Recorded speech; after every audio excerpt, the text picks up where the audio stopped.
over here at Dolores and 26th. It's a great block. We are here with Anthony Koutsos' new listing here at, I can't remember what the numbers are. It's a really beautiful house. I've always loved it. 1279, 1281 Dolores Street. It's a massive home, lots of potential.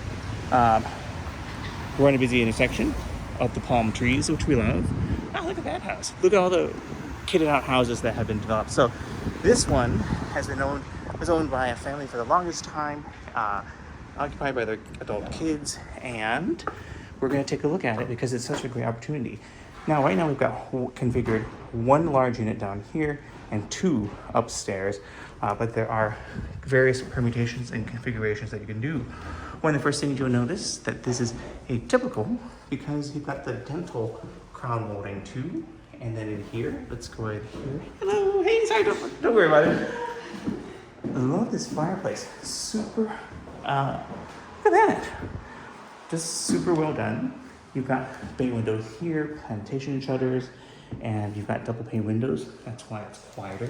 Cove ceilings, the double parlor goes there. Now this one has got some quirks because here, that double parlor goes out into this room. It's a little darker, but it's still pretty nice.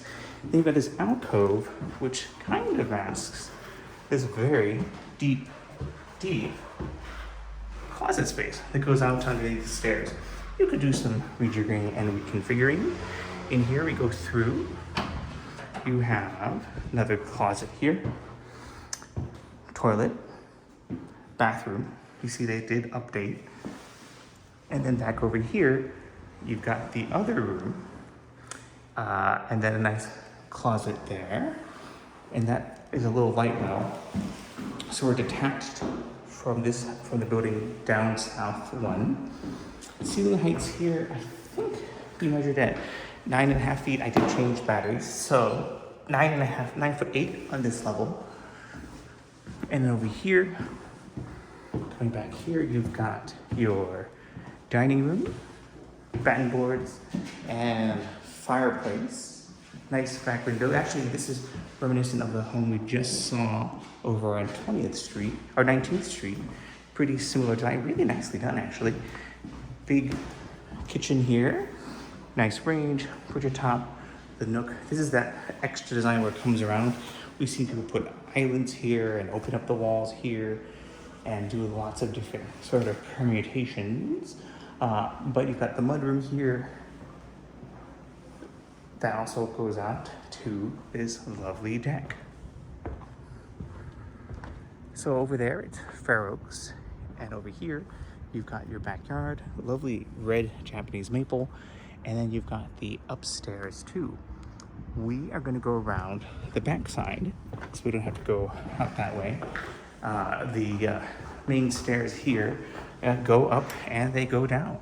So first we'll go upstairs, and coming up here, this is the one that was in the 1960s. They split the big flat into two units. We've been told, and the seller has investigated, that if you wanted to, you could move the second unit up here down to the basement, which we'll see. And as long as it's the same size, you could use this as a single flat and potentially develop upstairs in the attic, which is very impressive. We'll show you that in a second as well. So coming up here, you see that's the entrance. So you come all the way up here, and you've got the crown molding with the dental pieces in it. It's really interesting. And instead of the front being, what you typically see, painting or not, you have a whole suite. So they did here a very 1960s kitchen. You can see the little gas hook up here, a little exhaust thing here, a little vanity fire escape as well. Double parlor is opened up. You've got cove ceilings, and you've got the lath and plaster. Actually, here you can see how that works. There is the lath, and there's the plaster. And then tall baseboards. Oh, double pane windows as well. So at least they did that. That's why it's so quiet here. Now, instead of the painting room, they have a huge bathroom. Really quite substantial. Now the ceiling height here, before we go back in, is 9'6" as well. So pretty tall. Now, going through here, so that was our first unit. The second unit is here. Again, similar layout as to below. You've got your toilet, you've got your bath, merge those together, put a sink in here so you create 1.5 baths, up to you. Now you've got this room here, much brighter. Remember, we were looking at the light well from below. So that's what it looks like up here. We have one little variation, which we'll show you in a second, but we're coming through here back to the kitchen and to the dining room. So let's go into the kitchen first, which we came in. Unlike downstairs, this one's still divided where the sink is there, and it's not quite as, actually, probably not quite as deep as downstairs, but they did this way. You've got the old Wedgwood stove, actually worth a good amount of money if they were nice or whatnot. And back here, this is the upper dining room. You've got the built-in that way, fireplace, remember the fireplace down here, little built-in there, but you also have a connection here to this bedroom. A little unusual.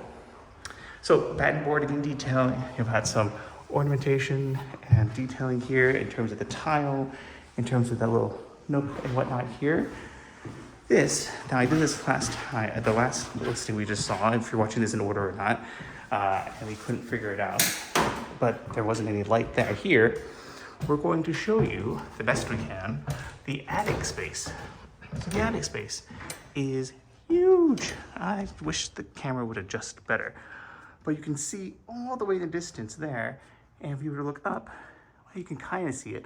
But this is the full length of the house, and this height, maximum from here, all the way up there, we measured it earlier, it's 12.5 feet.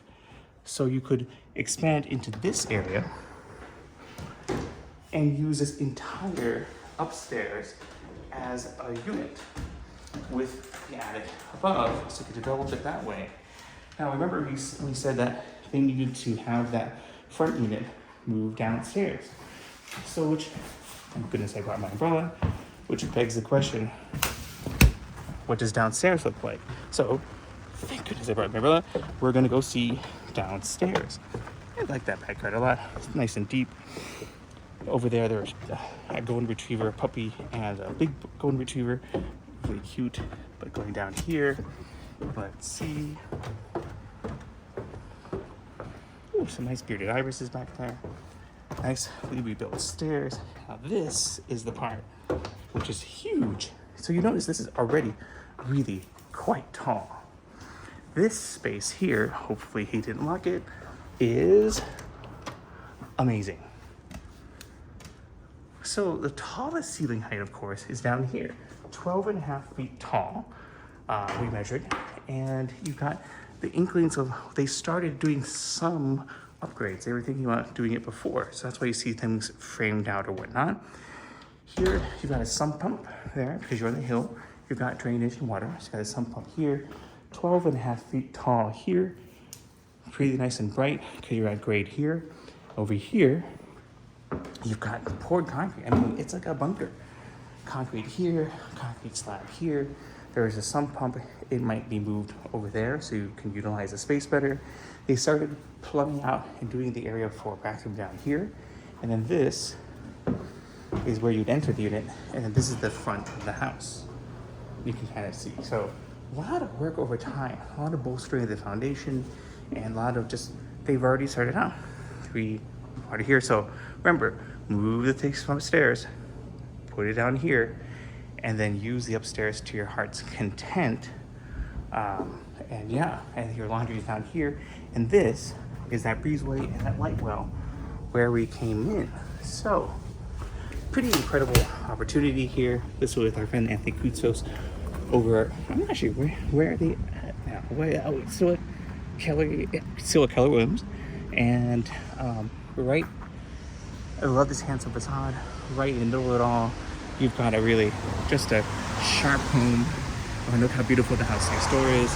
So, great neighborhood, super opportunity, incredible, and great details alike. All right, it's Kevin+. Thank you for watching. We will see you at the next one. Till then, take care.